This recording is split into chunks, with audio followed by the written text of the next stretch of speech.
That night, everything changed for me in ways I could never have imagined. The evening started with soft music and the faint scent of roses filling the air, the kind of setting that once would have made me smile. I had spent hours getting ready, carefully choosing the dress he once said made me look like his queen.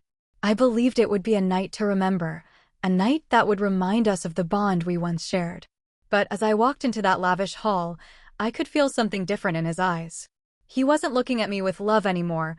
It was as if I was a stranger who had overstayed her welcome in his world. The tables glowed under golden light, laughter spilled from every corner, and people clinked their glasses in celebration of something I no longer understood. When he stood up to give his toast, I waited with a soft, hopeful heart. I thought maybe he would say something kind, something that would heal the quiet distance that had grown between us. But instead, his words cut through the air, sharp and mocking. He spoke about our marriage like it was a joke, a foolish mistake made out of youthful emotion. People laughed, not because they wanted to hurt me, but because he made it sound funny, charming even. He laughed the loudest. I remember staring at him, my hands trembling under the table, trying to keep my tears from falling. Every word he said chipped away at the image of the man I thought I knew. My heart burned as he continued. He talked about how I once dreamed of building something of my own, how I failed at a few things, how I wasn't built for business. Each word was meant to remind me of every failure, every moment I had ever doubted myself. I could feel my chest tightening, my breathing growing shallow. I forced a smile, but inside I was collapsing. It wasn't just about the jokes, it was the betrayal, the disrespect, the public humiliation from the one person who once promised to protect me. The laughter around the room grew louder, but to me, it sounded like thunder, harsh, endless, and cold. In that moment, something inside me broke, but not in the way he expected. My heart shattered, yes, but beneath those pieces, a spark was born. I realized that I had been waiting too long for someone else to see my worth. I had built my happiness around his approval, his validation, his love, and in doing so, I had forgotten my own. As I sat there, my eyes filled with tears I refused to let fall, I felt the first flicker of something I hadn't felt in a long time: strength. Quiet, fierce, and alive. I looked around the table at the faces of people who laughed without knowing what it cost me to sit there. They saw a woman embarrassed, but what they didn't see was the storm forming inside her. I wanted to scream, to cry, to leave, but instead I stayed silent. That silence was my power. I was no longer the woman who would beg to be understood or fight to be seen. That silence was the beginning of my rebirth. When the night ended and we drove home, he laughed again, as if nothing had happened. But I stared out the window, watching the city lights blur into lines of gold and silver, and I made a silent promise to myself. One day, I would walk away from this pain. One day, I would rebuild myself piece by piece until I became someone he couldn't ignore, someone he couldn't mock. I didn't know how or when, but I knew I would. That night didn't destroy me, it awakened me. I can still remember the sound of my heels echoing against the marble floor as I walked away from that dinner table, my head held high despite the storm inside me. Every step I took was heavy with heartbreak, but also with purpose. I knew that once I walked out of that place, I would never be the same again. That night, in the middle of my humiliation, I found the beginning of my transformation. Discovering the strength hidden behind silence was not something that happened overnight. It began in the quiet moments after that humiliating dinner, when the world seemed to move on and yet everything inside me had changed. I spent nights staring at the ceiling, asking myself how I had become a shadow of the woman I used to be. I had given everything: my time, my love, my loyalty, to a man who no longer valued me.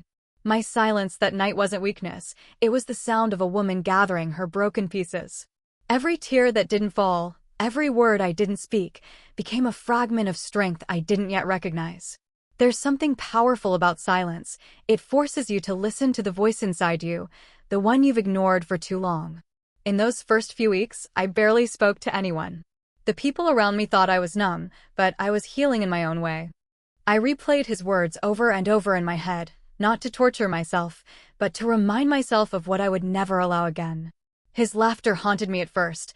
I could still hear it echoing when I closed my eyes. But slowly, that sound began to lose its power. Each time I remembered his mockery, I felt something stronger rise within me: defiance. The same words that once crushed me started fueling me. I realized that silence was not surrender, it was control. It was my way of saying, you may have hurt me, but you will not define me. Days turned into weeks, and in the stillness of those quiet mornings, I began to see myself differently. I started to notice how capable I truly was. I had spent so many years living in the shadow of his confidence that I had forgotten my own light. But when the noise stopped, the criticism, the belittling jokes, the endless comparisons, I finally heard myself think. I remembered the girl who used to dream without fear, the woman who once believed she could build something beautiful. That voice had been buried under years of doubt, but now it was rising again, clear and strong. There were moments when the silence felt unbearable. Loneliness crept in like a cold wind, whispering that I had no one left. But in that loneliness, I learned to be my own company. I learned to sit with my pain instead of running from it. I learned that not every battle needs to be fought with words. Some are won with quiet endurance. Each day I stayed silent instead of defending myself to him. I grew stronger. Each time I chose peace over argument, I reclaimed a part of myself. I started writing again, something I hadn't done in years. At first, it was just scattered thoughts in a notebook, anger, hurt, hope. But as the pages filled, I realized that I wasn't just venting, I was rebuilding. My words became my therapy, my truth, my way of making sense of everything I had endured. And through those words, I began to see the woman I was becoming, calm, steady, and unstoppable. The silence that once felt suffocating started to feel sacred. It became my space to heal, to grow, to plan. I no longer felt the need to prove anything to him or anyone else. I started making small changes, reading more, learning new skills, saving money, setting boundaries. No one noticed at first, and that was fine. The best transformations often happen quietly. Each silent step forward was a rebellion against the version of me that once settled for less. People often mistake silence for weakness, but I learned that it takes immense strength to remain calm when your world is falling apart. It takes courage to walk away without explaining yourself, to rebuild in secret, to smile when your heart is still healing. Silence became my weapon, my armor, my foundation. In that silence, I found clarity about who I was and what I deserved. There were days I would see him again, still confident, still proud, unaware of the change happening within me. He would talk as if nothing had happened, still trying to control the narrative. But I no longer reacted. I no longer needed to. My silence spoke louder than any words could. Every time I chose not to respond, he grew smaller in my story, and I grew larger in my own. That was the moment I realized the true meaning of strength. It's not in shouting your worth, but in quietly knowing it. It's in standing tall even when no one notices, in walking forward even when no one believes in you. My silence became my greatest teacher, showing me that sometimes the most powerful roar is the one no one hears. Turning pain into purpose and rejection into motivation became the force that carried me through the darkest days of my life. At first, the pain was unbearable. It sat in my chest like a stone, heavy and unmovable. Every morning, I would wake up with that ache still there, reminding me of everything I had lost: love, trust, dignity. But as time went on, I started to understand that pain doesn't have to destroy you. It can shape you, refine you, push you to become something greater than you ever imagined. The same pain that once made me feel weak started whispering to me that I was capable of more, that I could take everything that broke me and turn it into fuel for something meaningful. I began to look at my life differently. Instead of seeing myself as a victim of his cruelty, I started to see myself as a survivor of my own transformation. The rejection that had crushed me slowly became the reason I wanted to rise. Every memory of that dinner, every cruel laugh, every mocking word became energy I poured into rebuilding myself. I told myself that if he could use my pain to make me small, I would use that same pain to become powerful. There was something liberating about realizing that my suffering was no longer in his control. He had given me pain, but what I did with it was entirely up to me. In the beginning, I didn't know where to start. I just knew I couldn't stay in that same place any longer. I took small steps, reading about women who had built their own lives after heartbreak, listening to stories of those who had turned their struggles into success. Each story reminded me that resilience is not born from comfort, it's born from pain. I began to dream again, but this time, My dreams weren't about proving him wrong. They were about proving myself right. I started learning new skills, working late into the night, and teaching myself everything I needed to know to start over. The more I focused on my growth, the less power my pain had over me. There were moments when I wanted to give up. Days when the weight of it all felt too much, when the memories of rejection replayed in my mind like an old movie I couldn't turn off. But in those moments, I reminded myself why I started. I reminded myself of that night, of the laughter, the humiliation, the silence that followed, and I let it push me forward. I told myself that one day, the same pain that brought me to my knees would be the reason I stood taller than ever before. It wasn't easy, but it was worth it. Every tear, every sleepless night, every moment of doubt became a brick in the foundation of the woman I was building. As I began to find my rhythm, I noticed something shifting inside me. I no longer saw rejection as failure. I saw it as redirection. Every door that closed pushed me toward a better one. Every time someone doubted me, it gave me another reason to work harder. I realized that sometimes life removes people and opportunities not to punish us, but to clear the path for something greater. The pain that once paralyzed me was now my driving force. It made me hungry for success, not out of revenge, but out of a deep need to prove to myself that I could rise from the ashes. I started setting goals, small ones at first, then bigger. Each milestone I reached gave me strength to aim higher. I stopped asking, "Why me?" and started saying, "Watch me." I poured my emotions into my work, turning heartbreak into creativity, rejection into resilience, and doubt into determination. It was as if every wound had become a source of energy, pushing me to build a life that no one could take away from me again. The more I achieved, the less I thought about him. His voice, once so loud in my head, began to fade. I realized that the greatest revenge wasn't proving him wrong, it was outgrowing the version of me that needed his approval. My pain had turned into a compass, guiding me toward purpose. It taught me to build from nothing, to find beauty in the struggle, and to use every setback as a stepping stone. What once felt like the end became the beginning of something extraordinary. Looking back, I understand now that pain is not the enemy. It's the teacher that shows you who you really are when everything else is stripped away. It reveals your strength, your courage, your capacity to rise. Rejection taught me that not everyone is meant to believe in your vision. Sometimes you have to be your own believer. My pain didn't disappear. It evolved into something powerful. It became my reason, my fuel, my purpose. Building success from the ruins of a broken marriage was not something I planned. It was something that happened because I had no other choice. When you lose everything that wants to find you, you either fall apart or you start over. I chose to start over. In the beginning, I didn't have a clear vision or a grand plan. I just had determination, the quiet kind that grows inside you when you've been through pain and humiliation and have nothing left to lose. I remember waking up one morning and realizing that if I didn't take control of my life, no one else would. That moment became the foundation of my new beginning. I started small. I looked around at what I had, not what I'd lost. There were days when I felt completely overwhelmed, unsure of where to begin, but I kept reminding myself that even the greatest empires are built one brick at a time. I began by revisiting the dreams I had buried years ago, the ones I had once shared with him, only to be laughed at and dismissed. I opened my old notebooks, my sketches, my business ideas, and saw in them a version of myself that was still alive, still waiting to rise. That was when I decided to take a leap of faith and give life to those forgotten dreams. At first, nothing came easy. The rejections came faster than the opportunities. People doubted me, questioned me, and reminded me of my failures. I had to face the reality that success isn't built in comfort. It's built in chaos, in the nights you cry alone, and in the mornings you still choose to get up. I worked tirelessly, learning everything I could about running a business, from finances to marketing to leadership. I made mistakes, so many mistakes, but each one taught me something valuable.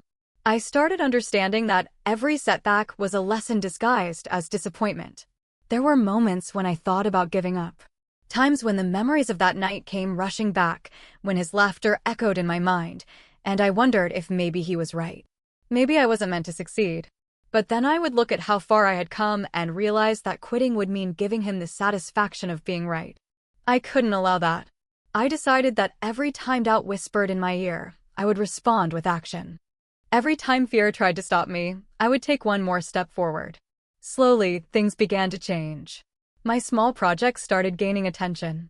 People began to see the effort, the passion, the heart I was putting into my work.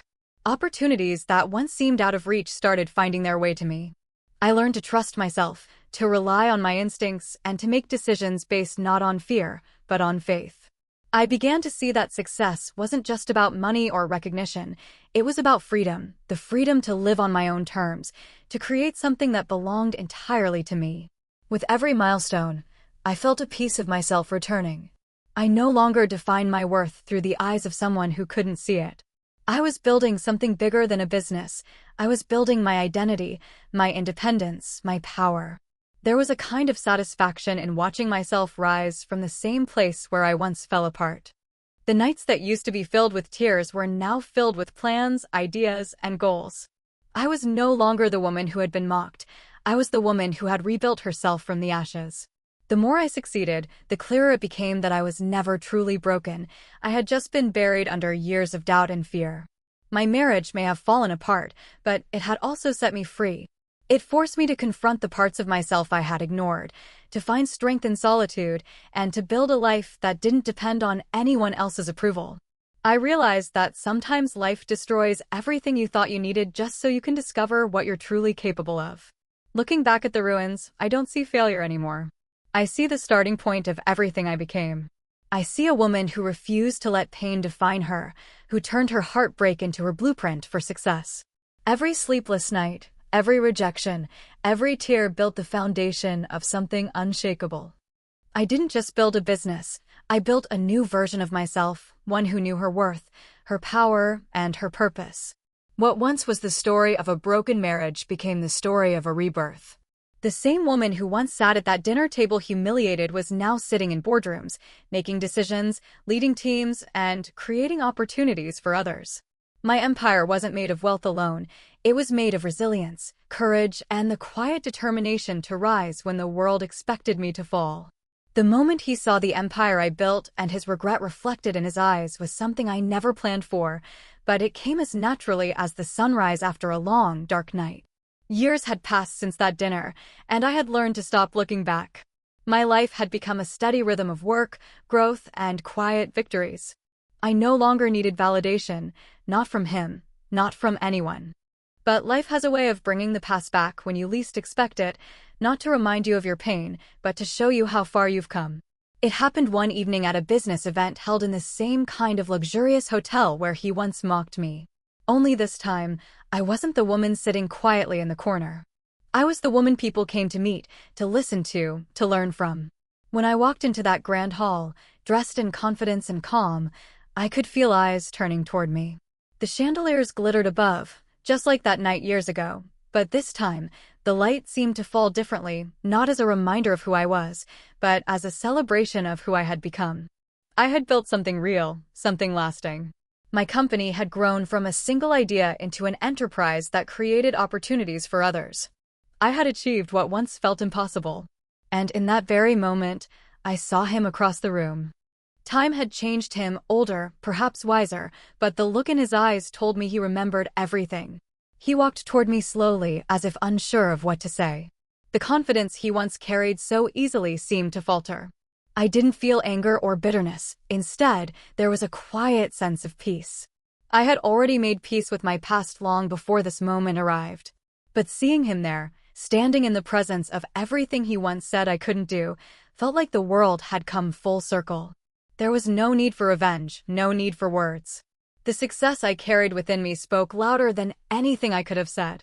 He tried to smile, that same charming smile that once made me believe in him, but now it felt empty.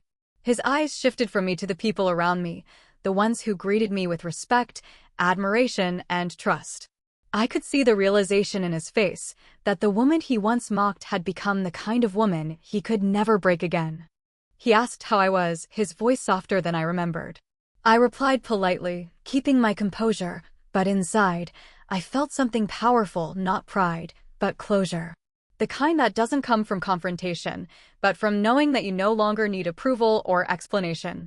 We spoke briefly, like two people who once shared a life, but now belonged to entirely different worlds. He mentioned that he had heard about my company, how successful it had become, and how proud he was of me. But there was a crack in his voice, a hesitation between his words that revealed what he really felt: regret. It wasn't the kind of regret that comes from losing someone, but from realizing too late what that person was truly worth. I didn't need to hear an apology because life had already given me one. His regret was the apology I never asked for. As I stood there, surrounded by people who respected me for who I had become, I couldn't help but think back to that woman at the dinner table, silent, humiliated, and broken. I wanted to reach back through time and tell her that she would rise again, that one day she would walk into a room and command the respect she once begged for. That one day, the man who mocked her would look at her not with laughter, but with quiet disbelief at how wrong he had been. He stayed for a while, trying to make conversation, asking about my life, my work, my plans. But I could see that every answer I gave only deepened his silence. The distance between us wasn't measured in words, it was measured in growth, in choices, in the paths we took after everything fell apart. He had his world, and I had built mine from scratch, stronger than either of us could have imagined. When he finally said goodbye, there was something in his eyes I will never forget, a mix of admiration and sorrow. It was the look of a man who realized that the woman he once underestimated had become everything he was not. I watched him walk away, not with anger, but with gratitude. Because without that pain, without that humiliation, I might never have found my purpose. As the evening went on, I returned to my work, my team, my world, the empire that stood as proof of my strength. The applause, the respect, the independence, none of it was about revenge. It was about rebirth. It was about the journey from being someone's afterthought to being someone's inspiration. And as I stood there, feeling the weight of my success not as pride but as peace, I knew that sometimes life gives you moments not to hurt you, but to show you how powerful healing can look when you build it yourself. Realizing that the best revenge is not anger, but growth, came to me slowly, like a sunrise breaking through the fog of my past. For a long time, I thought about revenge. Not in a cruel way, but in the quiet ache of wanting him to feel what I had felt. The betrayal, the humiliation, the sting of being treated as less than what I was. There were nights when I imagined what I would say if I ever had the chance, how I would confront him, how I would make him see the damage he caused. But life has a way of teaching you that true power doesn't come from trying to hurt those who hurt you. It comes from rising so high that their actions no longer matter. At first, I didn't understand that. My mind was filled with anger, and my heart was heavy with the desire to prove myself. I wanted him to regret every word he had said, every laugh that came at my expense. I thought success would only mean something if he saw it, if it made him realize his mistake. But as I kept working, as I kept growing, something unexpected happened. The more I focused on building my future, the less space there was for anger in my heart. Slowly, without even noticing, revenge stopped being my fuel. Growth became it instead. There is something incredibly freeing about letting go of the need to be seen by those who never truly valued you. I learned that the moment you stop seeking their validation, you take back your power. I began to see my journey not as a reaction to his cruelty, but as a reflection of my strength. Every challenge I faced, every obstacle I overcame, became proof that I didn't need revenge to find peace. What I needed was purpose. I began to understand that growth is the quietest and most powerful form of revenge because it doesn't destroy, it transforms. The more I grew, the more I healed. My achievements became symbols of self-respect, not spite. I learned to smile again without bitterness, to feel proud without comparison. The woman who once cried herself to sleep had turned into someone who could wake up every morning with gratitude. I no longer wanted him to see what he lost. I just wanted to see how far I could go without him. That realization changed everything. My life stopped revolving around what I had endured and started revolving around what I was becoming. I started surrounding myself with people who believed in me, who celebrated my victories without jealousy, who reminded me that my worth was never tied to someone else's opinion. I filled my life with kindness, passion, and creativity, things that once seemed impossible in the shadows of that broken marriage. Every time I chose peace over bitterness, I felt lighter. Every time I chose to grow instead of retaliate, I felt stronger. Growth wasn't just changing my circumstances, it was changing who I was inside. There were moments when I saw him again, in passing or through mutual connections. He would look at me with that familiar mixture of surprise and regret. And instead of anger, I felt compassion. Not pity, but understanding. He was a chapter in my story, not the whole book. Without his mockery, I might never have found the fire that pushed me forward. I realized then that forgiveness doesn't mean forgetting what happened. It means freeing yourself from the burden of carrying it. Growth gave me something revenge never could: peace. It gave me the ability to look at my past without resentment and see it as the foundation of my transformation. I learned that revenge seeks to prove someone wrong, but growth proves yourself right. Anger fades, but evolution lasts. I no longer needed to shout my success or show my strength to anyone. The life I was living, the confidence I carried, the peace I had earned, that was proof enough. Every day I chose growth over anger. I built something that revenge never could. Revenge ends the story, but growth rewrites it. It allowed me to look back and say, yes, it happened, but it didn't end me. It showed me that sometimes the best way to respond to cruelty is with creation, to take the pain and build something beautiful from it. Looking back now, I understand that revenge is about them, but growth is about you. Revenge ties you to the person who hurt you, but growth frees you from them completely. It teaches you that the most powerful thing you can ever do is move forward with grace, knowing that your success, your peace, and your happiness are no longer about proving a point. They're about living a life that feels full and free, no matter who once tried to break you. And in that freedom, you find the truest kind of victory, one that doesn't shout, but simply shines.